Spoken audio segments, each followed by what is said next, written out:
के जहाजमा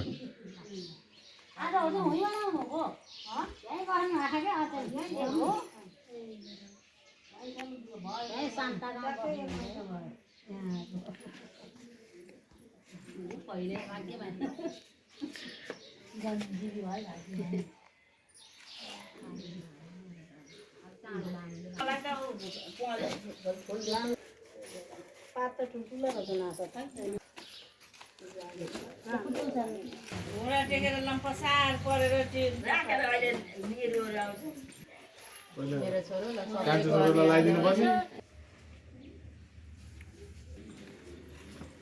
त्यो पातको हो बराबर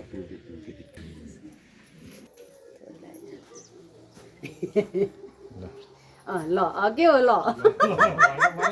अब के हो ल कबुल नपरे कबुल के हो ल अब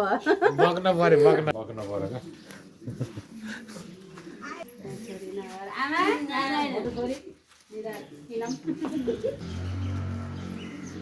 कति टेन्सन भयो केटाहरू बिरामी भएर होइन क्या हावातिर आयो घपऱ्यो नि हाम्रो बाहिरबाट आउनु भयो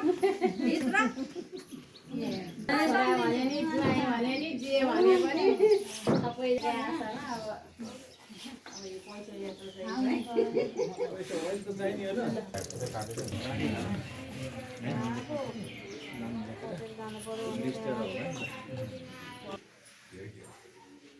काटेर बोतल ठ्याक्क हालिदिने त्यसमा